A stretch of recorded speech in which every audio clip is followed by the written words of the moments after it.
जी अस्सलाम वालेकुम। PH101 lab. Basically इस एक्सपेरिमेंट के अंदर मैं आपको बताऊंगा कि आपने रजिस्टर के क्रॉस वोल्टेज कैसे फाइंड करना है और रजिस्टर में से पास होने वाला करंट आपने कैसे फाइंड करना है। अभी पिछली वीडियो में आप देख चुके थे कि मैं इसको 5 वोल्ट की सप्लाई के साथ कनेक्ट कर चुका था। अब मैंने अगर मैंने इस रजिस्टर में का वोल्टेज निकालना है तो वो मैं कैसे फाइंड आउट करूँगा। मैं डीएमएम की रेड प्रोब को रजिस्टर की एक लेग के साथ कनेक्ट कर दूँगा और डीएमएम की जो नेगेटिव वाली प्रोब है जो कि ब्लैक प्रोब होती है उसको मैं रजिस्टर के दूसरे टर्मिनल या रजिस्टर की दूसरी लेग के साथ कनेक्ट कर दूँगा। जी हाँ, मैंने रजिस्टर की एक लेग के साथ डीएमएम की रेड लीड को कनेक्ट किया और दूसरी मैंने ब्लैक लीड को रजिस्टर की दूसरी लेग के साथ कनेक्ट किया। तो आप देख रहे हैं कि डीएमएम पर 5.04 वोल्ट आ रहे हैं क्योंकि मैंने इसके क्रॉस 5 वोल्ट ही अप्लाई किए थे। अगर मुझे इसका करंट निकालना है तो मुझे सबसे पहले रजिस्टर का पाथ ब्रेक करना है। तो करंट मेजर करने के लिए मैंने किया क्या, सबसे पहले डिजिटल मल्टीमीटर को एमीटर बनाया। यहाँ पे हम मेरी रेड वाली प्रॉब थी, इसको उठा के मैंने इस पॉइंट के ऊपर लगाया। यहाँ से मैंने डीसी एम्पेयर मीटर सेलेक्ट किया क्योंकि एम्पेयर मीटर डीसी है। ये जो एक स्ट्रेट लाइन ये आपको डीसी एम्पेयर मीटर के बारे में बता रही है। मैंने डीसी एम्पेयर मीटर सेलेक्ट किया और इसको मैंने 20 एम के ऊपर रख दिया। आप 200 एम पे भी रख सकते हो, 20 एम के ऊपर भी रख सकते हो। तो मैं क्या काम करूँगा कि और मैंने यहाँ से पाथ किस तरीके से ब्रेक किया, मैंने ग्राउंड वाली वायर जो कि यहाँ पर मौजूद थी पहले, यहाँ से उठा के मैंने इस ग्राउंड वाली वायर को यहाँ पे रख दिया। अब एक प्रॉब मैं इधर लगाऊंगा और एक प्रॉब मैं रजिस्टर के पास जाके लगाऊंगा। तो एक प्रॉब मैंने इधर लगाई और एक प्रॉब मैं इसके इस टर्मिनल पे लगाऊंगा। तो ये मुझे इस रजिस्टर में से पास होने वाला करंट देगा। तो मैंने एक प्रॉब रजिस्टर के इस टर्मिनल के साथ लगाई, एक मैंने ग्राउंड टर्मिनल के साथ लगाई और अब मैं अगर करंट देखूं तो अब करंट मेरे पास आ रहा है 5.16 मिली एम्प। क्योंकि ये 1 किलो ओम का रजिस्टर है, 5 वोल्ट अप्लाई किए तो इस वक्त करंट जो आ रहा होगा वो 5.16 मिली एम्पेयर करंट आ रहा होगा। अगर आपसे कहा जाए कि आपने ओम्स लॉ को वेरीफाई करना है किसी भी रजिस्टर को यूज़ करते हुए, तो आपको सबसे पहले सोचना होगा कि आप ओम्स लॉ कैसे वेरीफाई करेंगे। तो ओम्स लॉ वेरीफाई करने के लिए आपको अब कांस्टेंट पावर सप्लाई की जगह डीसी पावर सप्लाई चाहिए होगी और डीसी पावर सप्लाई में सबसे पहले आप 2 वोल्ट अप्लाई करेंगे, फिर 4 वोल्ट, फिर 6 वोल्ट, फिर 8 वोल्ट और फिर 10 वोल्ट तक जाएंगे। अब सबसे पहले अगर आपने डीसी पावर सप्लाई को 2 वोल्ट बनाना है तो आपने डीएमएम को सबसे पहले वोल्ट मीटर बना लिया।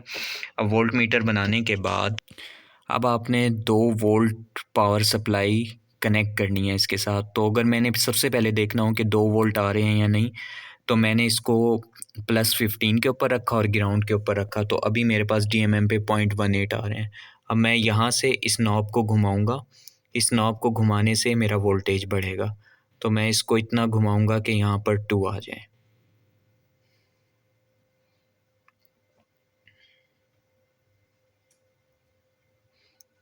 तो तकरीबन ज़रूरी नहीं है कि आप पूरा 2 ही लेकर आएँ। तो ये मैंने 2 वोल्ट अप्लाई किया। मैंने 2 वोल्ट अप्लाई किया। अब मैं इस पावर सप्लाई को इस रजिस्टर के साथ कनेक्ट कर दूँगा और फिर इस रजिस्टर का करंट फाइंड आउट करूँगा। जैसे ही मैंने उसके साथ 2 वोल्ट अप्लाई किया तो मैंने इसको इस रजिस्टर की एक लेग को 2 वोल्ट के साथ कनेक्ट कर दिया और दूसरी मेरी ग्राउंड पे चली गई। तो क्योंकि वोल्ट सेट हो चुके हैं, रजिस्टर की वैल्यू मुझे पता है, तो मैं इसका करंट निकालूँगा। और सवाल ये है कि करंट मैं कैसे निकालूँगा? करंट मुझे मेजर्ड करंट निकालना है। तो करंट निकालने के लिए मैं करूँगा क्या? करंट निकालने के लिए मैं ग्राउंड को उठाकर किसी दूसरी जगह के ऊपर प्लेस कर दूँगा। जैसे मैंने ग्राउंड को यहाँ से उठाकर इस जगह के ऊपर प्लेस किया। ग्राउंड को दूसरी जगह पे प्लेस करने के बाद मैं अपने डीएमएम को एम्पेयर मीटर बनाऊँगा। एम्पेयर मीटर बनाने के लिए मैं इसको मिली एम्प पे सेट कर दिया और यहाँ से मैं इसकी नॉब को घुमाते हुए 20 एम या 200 एम के ऊपर ले आया।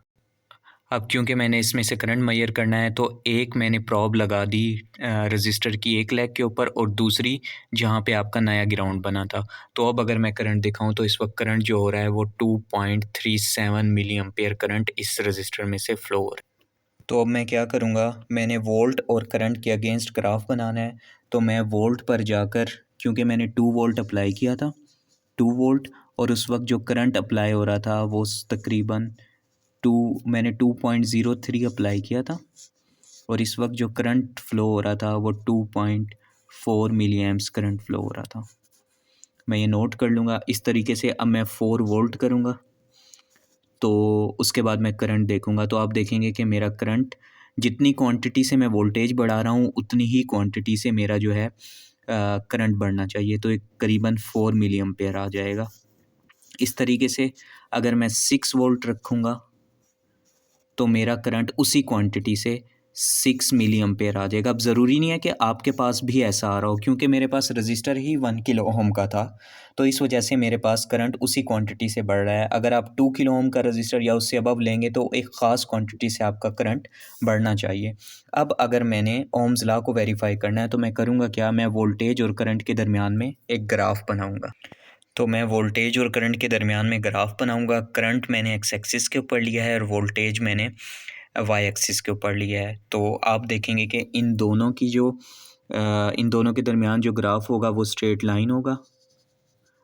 और अगर मैं इस ग्राफ की स्लोप लूँगा, स्लोप मेरे पास आएगी v/i, जो कि होनी चाहिए v/i, मेरे पास स्लोप आएगी इसकी स्लोप मेरे पास v/i आएगी, जो कि असल में हमारे पास रेजिस्टेंस की वैल्यू होगी।